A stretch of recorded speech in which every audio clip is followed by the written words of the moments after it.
صدمة مدرب السنغال ومنتخب السنغال والإعلام الجزائري والسنغالي بعد أن أعلنت المحكمة الرياضية حكمها النهائي اليوم بسحب اللقب من السنغال وتثبيت قرار لجنة الاستئناف بالكاف بعد اعتراف مراقب المباراة ورئيس الكاف. ولكن قبل أن نبدأ، لو أنت تتفق معي أن المغرب تعرض للظلم فيرجى الإعجاب بهذا الفيديو واكتب في التعليقات العدالة للمغرب. لم يكن أحد في القاعة مستعداً لما سيقال. قال مدرب السنغال: بدا كمن تلقى ضربة قاضية. مراقب المباراة كسر صمته وكشف ما كان مخفياً، ورئيس الكاف اعترف بما لم يكن يتخيل الاعتراف به. في تلك اللحظة تغير كل شيء، وأصبح النهائي الشهير على بعد خطوة من إعادة كتابة تاريخه بالكامل، حيث نقلت شبكة اللوزين السويسرية جلسات الحكم، حيث سأل القاضي: اشرح للمحكمة بالتفصيل ما الذي حدث منذ لحظة احتساب ركلة الجزاء للمغرب. مراقب المباراة بعد أن احتسب الحكم نادال لركلة الجزاء الصحيحة للمغرب في الثواني الأخيرة من الشوط الثاني: كنت أراقب الوضع من على الخط. في تلك اللحظة رأيت مدرب المنتخب السنغالي يتوجه مباشرة إلى لاعبيه ويقول لهم بصوت واضح ومسموع: هيا ننفذ الخطة التي اتفقنا عليها، ثم أمرهم بالخروج من الملعب وعدم العودة. اللاعبون استجابوا فوراً وبدأوا في الانسحاب الجماعي ورفضوا العودة رغم كل محاولات الإقناع. حسب اللوائح، الوقت القانوني المسموح به للعودة هو 15 دقيقة. أنا بدأت حسب الوقت من اللحظة الأولى للانسحاب، وبقي المنتخب السنغال خارج الملعب أكثر من 20 دقيقة كاملة دون أي نية حقيقية للعودة. خلال هذه الفترة كان واضحاً أن الانسحاب مقصود وليس رد فعل لحظي. بعد تجاوز الوقت القانوني ذهبت مباشرة إلى الحكم نادال وقلت له بوضوح: انتهى الوقت، هذا انسحاب رسمي ويجب إنهاء المباراة فوراً. الحكم نادال اقتنع بكلامي وطبق القانون وأطلق صافرة نهاية المباراة، وهذا يعني فوز المنتخب المغربي ب3 أهداف مقابل 0 بسبب انسحاب المنافس.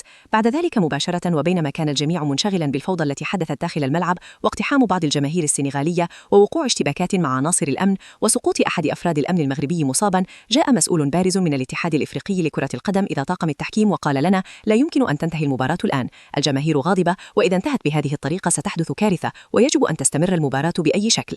في تلك الأثناء سمعت بنفسي حديثاً مباشراً بين مسؤول من الكاف ومدرب المنتخب السنغالي وساديو ماني والمدرب الفرنسي كلود لوور، وكان الاتفاق واضحاً بينهم على أن يتم إهدار ركلة الجزاء عمداً من طرف إبراهيم جياز حتى يعود المنتخب السنغالي إلى المباراة وكأن شيئاً لم يكن. القاضي: وأنت يا نادالة، هل تؤكد هذا الكلام؟ نادالة: وأكد أنني أطلقت صافرة نهاية المباراة بعد الانسحاب وانتهاء الوقت القانوني، وأؤكد أن تدخل مسؤول الكاف هو الذي أجبرنا على استئناف اللعب رغم أن المباراة كانت قد انتهت رسمياً. ما حدث بعد ذلك لم يكن قراراً تحكيمياً بل قراراً إدارياً مفروضاً علينا. القاضي: هل تؤكد للمحكمة أنك أصدرت تعليمات بالتدخل بعد إعلان نهاية المباراة؟ باتريس موتسابي: نعم، أؤكد ذلك بشكل صريح. بعد انسحاب المنتخب السنغال وإطلاق الحكم صافرة النهاية، وصلتنا التقارير من داخل الملعب تؤكد أن الوضع الجماهيري خطير وأن هناك فوضى واشتباكات واقتحاما لأرضية الملعب. في تلك اللحظة كان هاجسي الأول هو تفادي كارثة إنسانية داخل الملعب. ما حدث أنني أعطيت تعليمات لنابي بالتدخل الفوري وإبلاغ طاقم التحكيم بأن إنهاء المباراة في تلك الظروف قد يؤدي إلى انفلات أمني واسع وخطير. لم يكن القرار رياضيا ولم يكن مبنيا على القانون التحكيمي بل كان قرارا إداريا أمنيا بحتا، وأنا أعترف اليوم أمام المحكمة أن هذا القرار خالف لوائح الفيفا وقوانين كرة القدم. أنا كنت على علم أن المباراة من الناحية القانونية انتهت بمجرد انسحاب المنتخب السنغال وانقضاء المهلة وإطلاق صافرة النهاية، لكنني فضلت في تلك اللحظة التعامل مع الخطر الأمني بدل الالتزام الحرفي بالنص القانوني، وهذا كان خطأ جسيما أتحمل مسؤوليته كاملة. لم يكن هدفي مساعدة أي منتخب أو تغيير نتيجة المباراة، لكن النتيجة العملية لما فعلناه كانت التدخل في قرار تحكيمي نهائي، وهو أمر غير مقبول في كرة القدم الحديثة. أعترف أن هذا التدخل فتح الباب لفوضى أكبر وخلق وضعا شاذا لم يحدث من قبل في تاريخ المنافسات الإفريقية. أقول أمام المحكمة بكل وضوح: نعم، أنا من أعطى التعليمات بالتدخل، ونعم خالفت القانون وأتحمل المسؤولية الكاملة عن هذا القرار، وأضع نفسي تحت تصرف المحكمة لاتخاذ ما تراه مناسبا من عقوبات أو قرارات. القاضي: بصفتك رئيس الاتحاد الدولي لكرة القدم، كيف تقيم ما حدث في نهائي المغرب والسنغال؟ جاني إنفانتينو: ما حدث هو سابقة خطيرة وغير مقبولة في تاريخ كرة القدم. بعد مراجعة التقارير الرسمية واستماع إلى شهادات الحكام ومراقب المباراة، تأكد لنا أن المباراة انتهت قانونيا لحظة انسحاب المنتخب السنغال وانقضاء المهلة وإطلاق صافرة النهاية من تلك اللحظة. لا يوجد في قوانين الفيفا أي بند يسمح بإلغاء نهاية مباراة ثم استئنافها من جديد. ما جرى بعد ذلك هو تدخل إداري مباشر في قرار تحكيمي نهائي، وهذا يعد خرقا جسيما لقوانين اللعبة ولمبدأ استقلالية الحكم داخل الملعب. الحكم نادال عندما أطلق صافرة النهاية طبق القانون بشكل صحيح، لكنه عندما عاد واستأنف اللعب ارتكب خطأ كبيرا حتى وإن كان ذلك تحت الضغط. الأخطر من ذلك هو ما وصلنا من معلومات حول وجود ترتيبات خارج الإطار الرياضي لإعادة المباراة لمسار معين، بما في ذلك الحديث عن إهدار متعمد لركلة الجزاء. إذا ثبت هذا الأمر بشكل نهائي فنحن لا نتحدث عن خطأ إداري أو تحكيمي، بل عن تلاعب بنتيجة مباراة نهائية، وهذا يصنف في الفيفا كجريمة رياضية. أؤكد أمام المحكمة أن الفيفا لا يمكن أن تقبل بهذا النوع من السوابق، لأن السماح بها يعني انهيار الثقة في المنافسات الدولية. ومن وجهة نظر قانونية صرفة، المباراة انتهت عند الصافرة الأولى، والنتيجة الصحيحة يجب أن تبنى على تلك اللحظة فقط، وليس على ما فرض بعدها بقرارات إدارية أو ضغوط خارج الملعب. القاضي: هل تؤيد قرار سحب اللقب من المنتخب السنغال وإعادة المباراة؟ جاني إنفانتينو: نعم، أؤيد هذا القرار من حيث المبدأ القانوني والرياضي. بعد مراجعة كل التقارير الرسمية وشهادات الحكام ومراقب المباراة، أصبح واضحا أن المباراة انتهت قانونيا لحظة انسحاب المنتخب السنغال وانقضاء المهلة وإطلاق صافرة نهائي. من تلك اللحظة لا يوجد في قوانين الفيفا أي بند يسمح بإلغاء نهاية مباراة ثم استئنافها من جديد. ما جرى بعد ذلك هو تدخل إداري مباشر في قرار تحكيمي نهائي، وهذا يعد خرقا جسيما لقوانين اللعبة ولمبدأ استقلالية الحكم داخل الملعب. الحكم نادال عندما أطلق صافرة النهاية طبق القانون بشكل صحيح، لكنه عندما عاد واستأنف اللعب ارتكب خطأ كبيرا حتى وإن كان ذلك تحت الضغط. الأخطر من ذلك هو ما وصلنا من معلومات حول وجود ترتيبات خارج الإطار الرياضي لإعادة المباراة لمسار معين، بما في ذلك الحديث عن إهدار متعمد لركلة الجزاء. إذا ثبت هذا الأمر بشكل نهائي فنحن لا نتحدث عن خطأ إداري أو تحكيمي، بل عن تلاعب بنتيجة مباراة نهائية، وهذا يصنف في الفيفا كجريمة رياضية.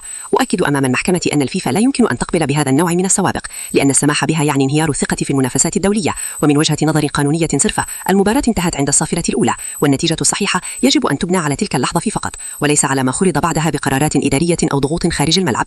القاضي: هل تؤيد قرار سحب اللقب من المنتخب السنغال وإعادة المباراة؟ جاني إنفانتينو: نعم، أؤيد هذا القرار من حيث المبدأ القانوني والرياضي. بعد مراجعة كل التقارير الرسمية وشهادات الحكام ومراقب المباراة، أصبح واضحا أن المباراة انتهت قانونيا لحظة انسحاب المنتخب السنغال وانقضاء المهلة وإطلاق صافرة النهائي. من تلك اللحظة لا يوجد في قوانين الفيفا أي بند يسمح بإلغاء نهاية مباراة. بالمفاجآت والمعطيات الحصرية التي تهز الوسط الكروي الإفريقي من أعلاه إلى أسفله.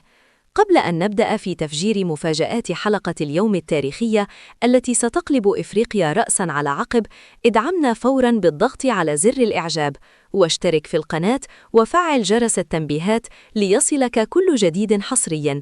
وإذا كنت تتفق معنا قلباً وقالباً بأن المنتخب المغربي العظيم قد تعرض لظلم واضح وفاضح في المباراة النهائية، انزل الآن للتعليقات واكتب بكل فخر: ديما مغرب.